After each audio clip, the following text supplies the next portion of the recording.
Hi everyone. If you missed the recent TBT live event, we are pleased to share a recording of Biblical Husband. We hope this message encourages and strengthens you. We also invite you to share the work of TBT Ministry and sign up for a free membership to receive more biblical teachings like this. Please enjoy this session led by Marcus Talman. Good evening. Thank you. Thank you, Julian.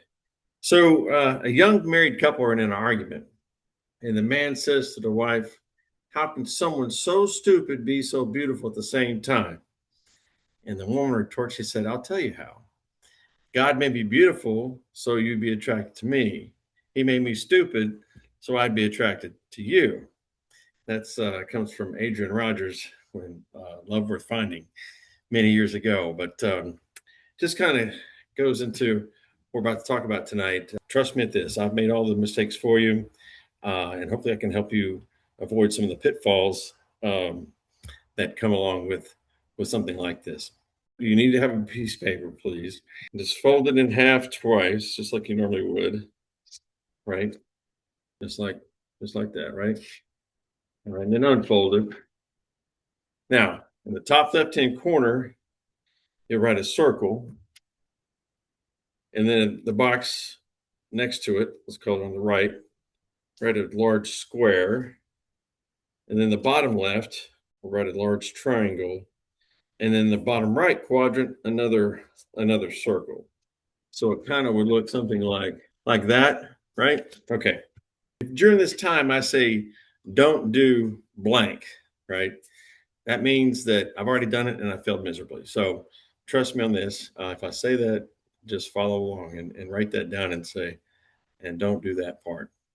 Now, I'm going to recommend some books also and give you some homework assignments. And trust me, they will help you tremendously. It has helped me tremendously, and it's helped my marriage also. One of the things that I've learned is that there's the two most important decisions that you'll ever make in your life. It's a matter of life and death, right? The first and most important thing that you'll ever do, decision you'll ever make, is who you follow, right? Who you follow is number one. John 5:24, Christ speaking, "Very truly I tell you, whoever hears my word, and believes him who sent me, has eternal life and will not be judged, but has crossed over from death to life." So, quite literally, the decision to follow Christ is a matter of life and death, right? Number two is who you marry. In Proverbs 21:9, it states, "Better to live on a corner of a roof than share a house with a quarrelsome wife." Verse 19, it says, "Better to live in a desert than with a quarrelsome and nagging wife." I'm, living proof of that, right? But I was not a follower of Christ during my first marriage, and it was like Proverbs 27:15-16. A quarrelsome wife is like the dripping of a leaky roof in a rainstorm. Restraining her is like restraining the wind or grasping oil with the hand. So, you when you're with in a situation in a marriage, you feel like there is no life in it. There is no life. There's no future, and you quite literally would rather be dead or living in a desert. So, but now, in all fairness to the other party, I was not a good husband either. So my marriage ended in disaster, my first marriage. And I was a broken man financially and in every way, spiritually. So during this process, I did make a good decision. I made the decision to follow Christ. And it was the best decision I could have made. My marriage and divorce. So I imagined I would, take some time off and get back in the game. Right. And I got back in the game as a saved Christian. And here's what I found out. Proverbs 26:11. "As a dog returns to his vomit, a fool returns to his folly." That was me. That was me a whole bunch of times, right? I kept ending up with the same type of woman, right? And the next one was just as dysfunctional and crazy as the last one. Remember, I put the FUN in dysfunctional, right? I was very foolish. I was very foolish. Now, so I took a step back and I asked God, I said, Why do I keep ending up with these crazy women? God revealed something very, very vividly to me. He said, not audibly, but I got the message. He revealed to me that I was the common denominator. It was not these other people. These other people were the same type of person, but I was the one making the choice, and I was the one, the common denominator in the whole equation. It was me. There was something wrong with me, and I needed to work on me. And there was a lot there. So, but don't suffer if you're going through something like that. Don't suffer alone. Don't try to do it on your own. Trust me, it's a way better to seek wisdom from some godly, uh, authentic Christian, men and women to get help from, to help through the process, right? And then I learned something along the way. Okay, I learned something about men versus women. Right? We're very different. God created us very different for a special purpose, as I mentioned before. So on a piece of paper, on your piece of paper, on your with your quadrants, in the top left hand corner, the circle. Okay, take your pen, and in the middle, in the on the circle, start on the left hand side, and just start to draw a line, just lines, circles, squiggly lines, all sorts of just big spaghetti bowl. Don't pick up your pencil. Don't pick up your utensil. Keep going until it's all full, like a big spaghetti bowl, and then come across to the other side, about in the middle, and then stop. And then on the right side, I want you to draw on the square, draw a line vertically down the middle, and then horizontally down the middle. So you have four sort of exact squares, right? And then on the right hand side of your square there on the quadrants, draw another vertical line and two horizontal lines. So you have kind of like a window like that. On the left hand side, we have the brain of a woman. Okay. And this is how it works, it's all connected. So any information that goes in, right, it gets processed like a supercomputer, faster than a supercomputer. And it ties into everything she's seen, she's heard, she's said, she's done in her entire life, all mixed up into one. All things you've done. So memory, like an elephant. That's why they're able to multitask, right? It's all connected, and it's all there at all times, and it's always in motion. Okay, it's always moving, and they're always thinking about something.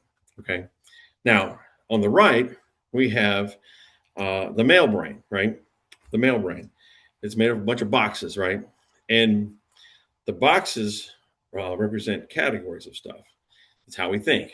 In the smaller boxes we'll have uh, kids, work, hobbies, television shows you like, or whatever the case would be, house, bills, right? We have et cetera, et cetera. And these two big boxes on the left, those represent the sex box and the nothing box. The two biggest boxes in the male brain are those two, the nothing box and the sex box. Now, there's also this un- strange phenomenon. Science hasn't discovered it yet, but there is this passageway in the middle, in your middle line. It starts right over here, behind the ear, and there's a way for information to go in, whether you see it or you hear it, mostly audibly, um, and it'll go right through that entire passageway. It'll pass all the boxes. It won't get stuck anywhere, and it'll go right out the other side, and nothing happens, right? And it's usually when a woman is talking. So when this happens, like I said, you're born with this. You can't help it.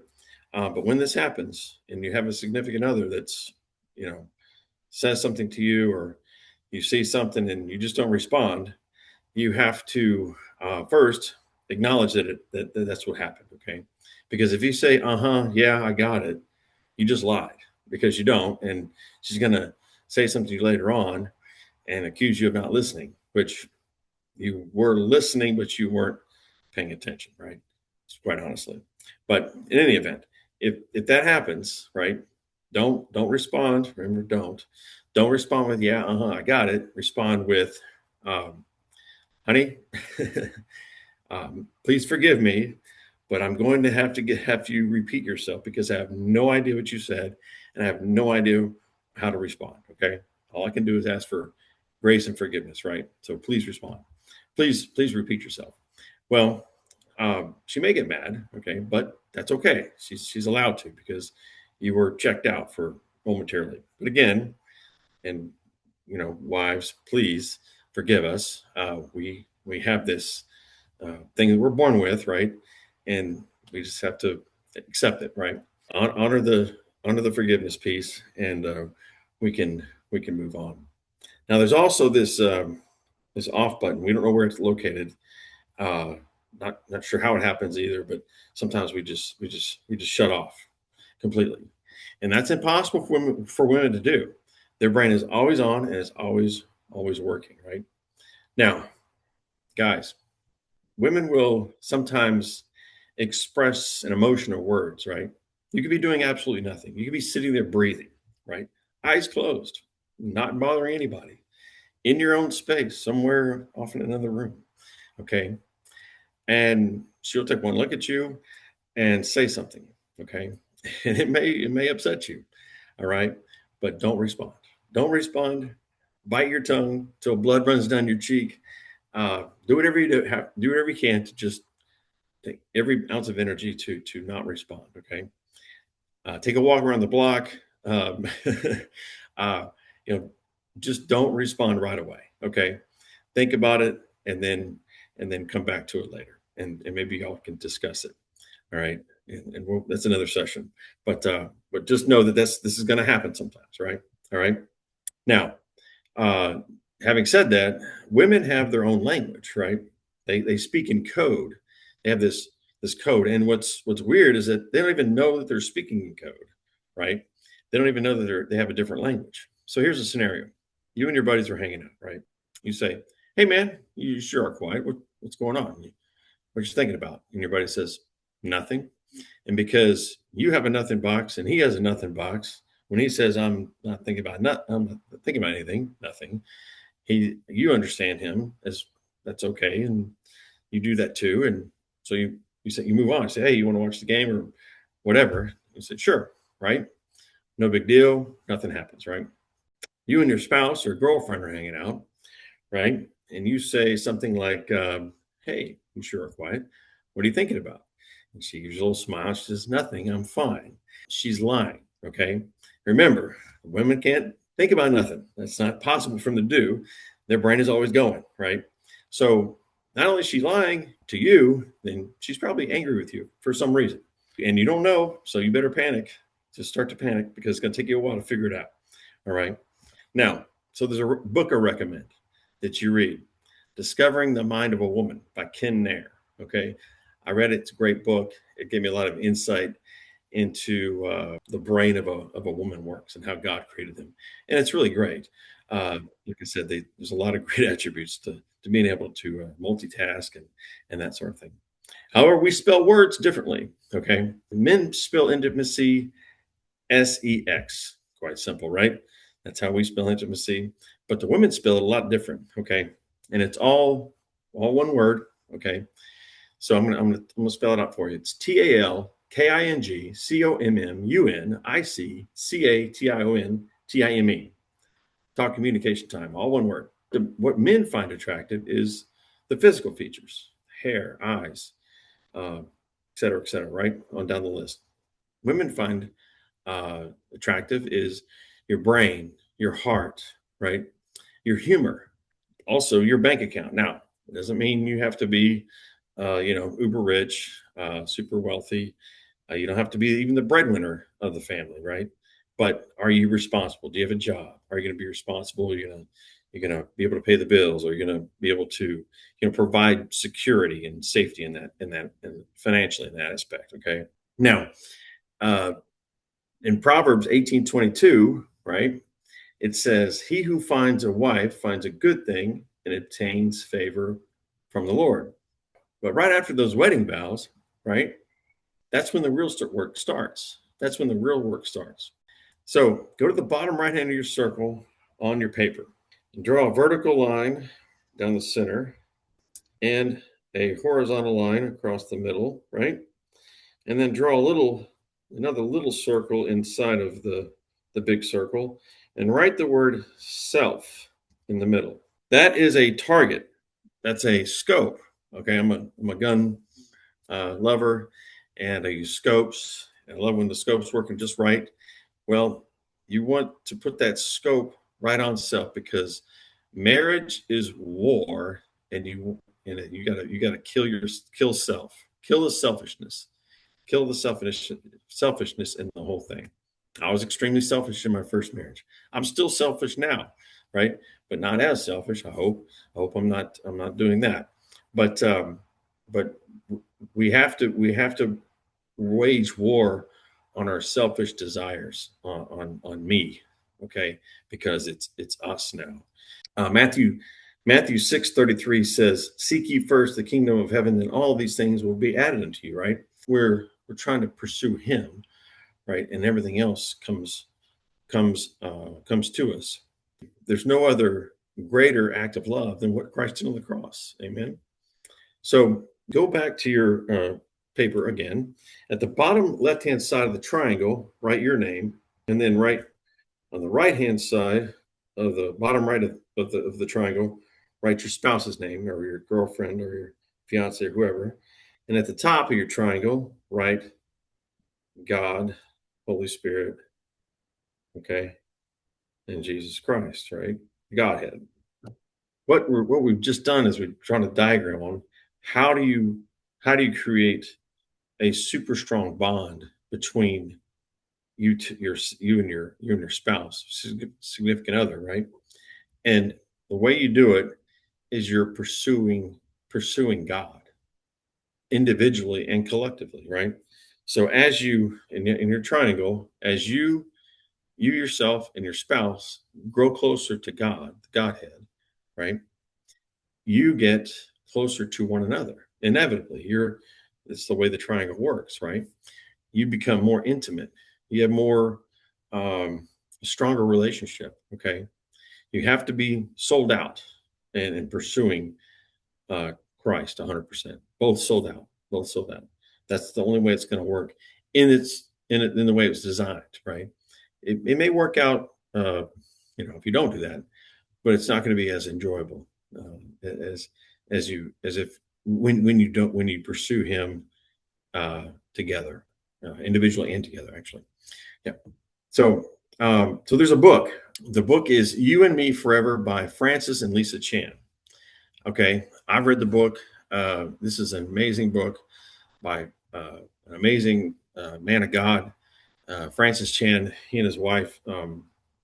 He's written lots of books. Many of you have heard of some of them. Forgotten God, Crazy Love, et cetera, et cetera. This is a great one about biblical marriage, and I highly recommend it. Highly recommend it. It will definitely bless your life. For the guys, we are the prayer. We should be the prayer warriors, right? And a lot of times, what happens is that women end up taking on that role and that responsibility. You look at like if when people go into ministry and the prayer warriors are, you got a lot of women that volunteer for that, right? And but we need to be doing that. We need, as men, need to be the prayer champions, and not just at the dinner table, not at night, putting the kids to bed, but all the time, with our spouses and others as well. We should be the leaders in that category. Ephesians, right, the most famous passages in Scripture about husbandry and biblical marriage and that sort of thing. But what I like to talk about is 5:25, right? Husbands, love your wives as Christ loved the church, right? Okay, so we got to go back to how a woman's brain works, right? Women spell love Service, right? For example, washing the dishes, right? Okay. Now we have dishwashers, of course, but putting them away and getting them cleaned and put into the clean enough to put into the dishwasher is is good enough, right? So a friend of mine always likes to say, the when I can do the dishes, I get extra kisses, right? And it's true, right? Whenever I do acts of service for my wife, she treats me a lot better than when I don't. so so acts of service, guys.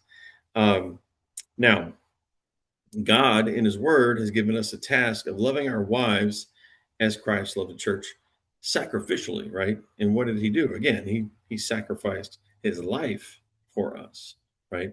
So that's a hard act to follow. That's a hard act to follow, but that's how we're supposed to be as men, pursuing him, right? And then also living for for her, right? For our marriage. It's a union of two becoming one, right? Now, here's another one. Ephesians 5:22. Now, this is the one that everybody talks about. It's tough, but the submission piece, right? Wives, submit to your husbands. Well, that word submit actually means align under. We have the responsibility to seek God, right? We're the if we're going to be the leaders, we're responsible. For example, Adam, right? He's the one that was responsible, not Eve. Even though Eve, right, did what she did first, right, enticed him to take part in the forbidden fruit, right? God held Adam responsible because he was the leader of the home, the marriage, right? The submission piece is difficult for most couples, right? Because or the alignment, let's say, because a lot of times men will sort of take a back seat sometimes, or not want to fight the battle, or not want to disrupt things, or or just kind of keep the peace, right? But that's not biblical. That's not biblical at all. It's not about control. It's about responsibility. If I'm going to be responsible for something, right, then I'm going to make sure that the final decision is mine, right? Or we should at least make sure that because if someone else makes the decision for you, right, and then it's your responsibility, you're not going to like it when it goes wrong. You're gonna blame that other person, right? You're gonna say, oh well, you're the one who made the choice, right? So so trust me that it's a good structure. God set it up for us for a very good reason. Matter of fact, men spell love RESPECT, RESPECT, respect, right? I'll give you an example of a situation in my house that happened a few years ago, but it was one that's apropos. So before we got married, I explained to Beatrice that I'm a tither, right? And she's a giver. She's all about service, and we're both like that, right? So that was not a problem for us. She said, that's great, fine. I was a school teacher at the time, and I wasn't making a lot of money, but again, it's always based on your 10% of a little is the same as 10% of a lot. Seems like I changed jobs and had some good years in sales, and we were doing our taxes, and she was looking at it going, and we live in an older home, so there's a lot of things that need to be repaired, upgraded, at all times, right? I mean, if it's not one thing, it's another. So she came to me and she said, hey, look, can we kind of take a pause, or peel back a little bit, or using some of this money for house projects. And I was not very nice about it. I just point blank said, it's non negotiable, right? Um, and I wasn't thinking, I was in my box, right? I was in my, this is how it's going to be. And I'm being, I'm obedient to God. And how could she, ask me to be disobedient to God? How dare her? That's what I was thinking. I wasn't saying that, but, that created a problem of some friction between us. And, she got upset, and I was upset because we're a tithing family. And I prayed about it for 2 or 3 days, and I just asked God, help me with this because I can't be disobedient to you. He really revealed to me that, look, you're already saving a lot of money for retirement and other things, and long-term stuff. And if you just took some of that money and reallocated it to house projects, your house is still an investment. So stop being so silly and just move some stuff around on this side. Of course, I was in my box, right? I was in my box of money, right? This kind of money. There's different boxes of money, and I didn't even think about it until he revealed to me that you need to, take that money and you put it in a different spot for your housing projects. Well, as I told her, she was delighted. She was like, That's great. It's a great idea. I like it." Boom. I got credit for, you know, making the final call on in the decision. God's really decision, right? But at the same time, I was still got to keep being obedient as I wanted to be, but then pleasing, uh, my wife Beatrice. So it was a win-win-win, right? Everybody won in the whole thing. So just an example of the alignment and decisions and how God God helps us along the way, right?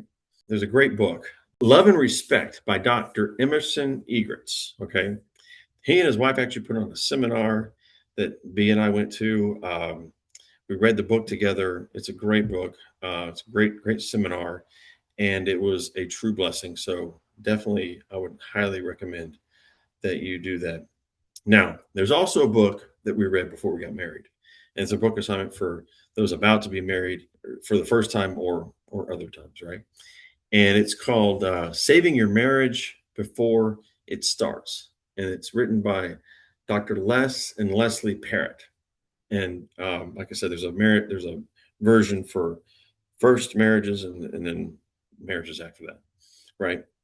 But it's biblically based, of course. And we both read this before we got married together. It's a workbook, questions. It's really incredible uh, process that we went through to really become closer, right, and become more intimate, spiritually, when it came to how we want to set up our home when it comes to laying down a foundation, of course, on the rock of Jesus Christ, but then other things that go along with it, right? For example, where do we live? How do we raise the kids? Because it's going to be blended. That's a little different, right? So there's all kinds of those are big things, but then there's all kinds of little things too that went along with it. So just a great process to go through. Now, there's a couple stories I'll I'll share with you, and hopefully they'll be a blessing to you. And I know it's kind of a interesting way that God works, right? He will speak to us through any means possible. Sometimes through the secular world, a lot of times through secular world, right? And two situations that happened in my life. One of them was recent, and one was kind of a some time ago. But I was we were trying to find some things to do, right? We're trying to for date nights, right? Date nights are essential when it comes to a marriage. So, the whole dinner and movie thing was sort of, you know, it's fun, right? But if there's not a great movie out, or, same restaurants within a certain amount of, proximity to our house, still gets a little old, right? So we're thinking some new things, some different things. And I knew she loved to dance, and so we signed up for some dance classes. There's a brand new Fred Astaire dance studio opened up near our house, and we walk in and we're setting an appointment, and then come to the studio. And the first thing they have you do is they have you just step. Okay, you're stepping from you know forward, backward, side to side, right? Simple stuff. Okay, with the instructor. The instructor's on in the middle, and we're both on each side, and she's kind of helping us through the process, right? And different steps and different things. And she looked at me and she says, "What's the matter? Do you have two left feet?" And I said, "No, I don't have two left feet. I have a wooden leg." Okay, so that's the extent of my dancing skills. It's almost as if I have a wooden leg, because I don't move very well in certain directions, some old injuries or whatever. But anyway, That's not a good excuse. But we were going through this process with the instructor, and then the instructor put us together, right? So for us to do the steps together. And what I found out very quickly is that if the man is not leading, it's going to go wrong. It's going to go horribly wrong.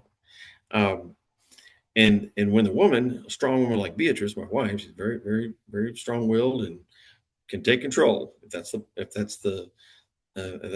the situation calls for it, right?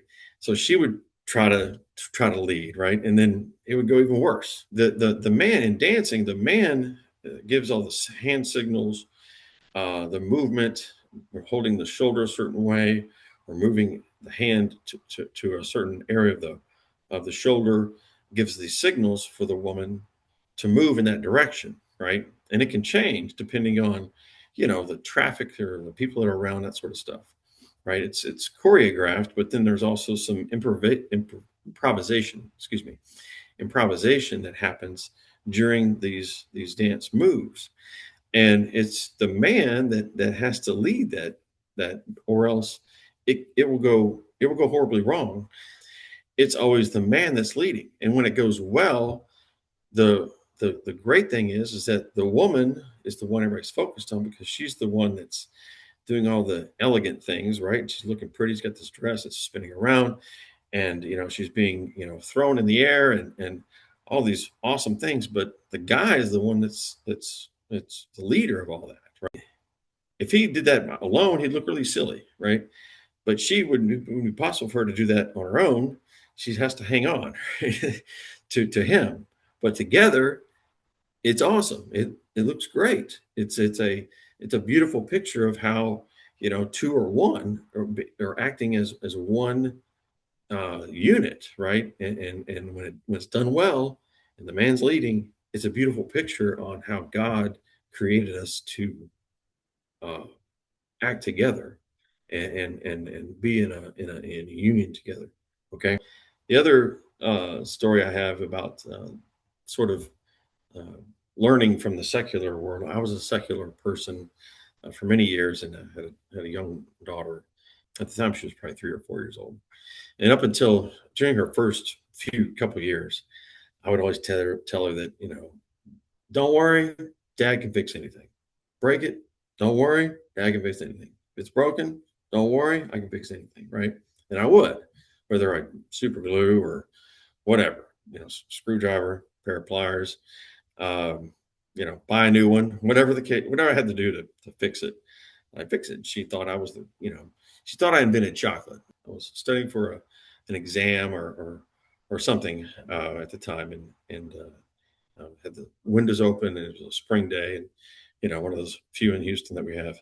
And I could hear her playing with her little friend, and they were riding bikes and playing or whatever. And the girl started crying, and she said, "Hey, don't cry.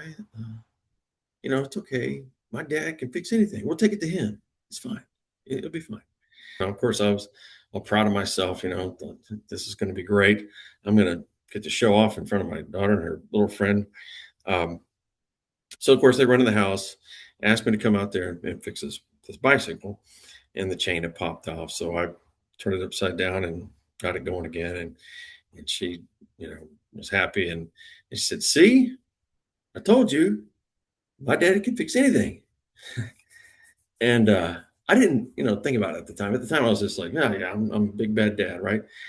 But today, when I think about that story, I think about how we, as children of God, right, we need to take these types of things. If things are broken in our life, if things are not going well, it's easy for God to fix. He's the creator of it all, right? He puts you two together. I mean, he can fix it, right? He can fix the things that are going a little off, or if things seem to be broken, he can fix it. He can fix it. Take it to your daddy. Take it to your Abba Father, and he'll be able to fix it. I'm living proof of that. Okay. Uh, Psalm 127:1. Unless the Lord builds the house, the builders labor in vain. Okay. So start with the foundation of Jesus Christ. build your house based on him and him alone, right? And he will see you through it. So you say, okay, well, Marcus, how do I make this, work? This is how do I put this stuff into practice, right? You got all this information and bombarded with all these books and everything else. Okay, well, don't try to bite it all off in one. How do you eat an elephant one bite at a time, right? But it's every day, right? It's every day, just patience, kindness, humility. Um, but some of the things that I want to encourage you to do is go to marriage seminars, marriage conferences, read those books together. Just start with one, right? Um, B and I are reading another one together. It's called Crazy Little Thing Called Marriage by Greg and Aaron Smalley. I mean, small habits build strong marriages. I mean, date night is a must, brick by brick. You build that house, you know, uh, with the Lord, and don't labor in vain. Don't labor in vain. You won't labor in vain. Grace and forgiveness, right? A lot of grace and forgiveness, especially with us guys, right? We do a lot of silly things. We have the little secret passageway, that happens sometimes.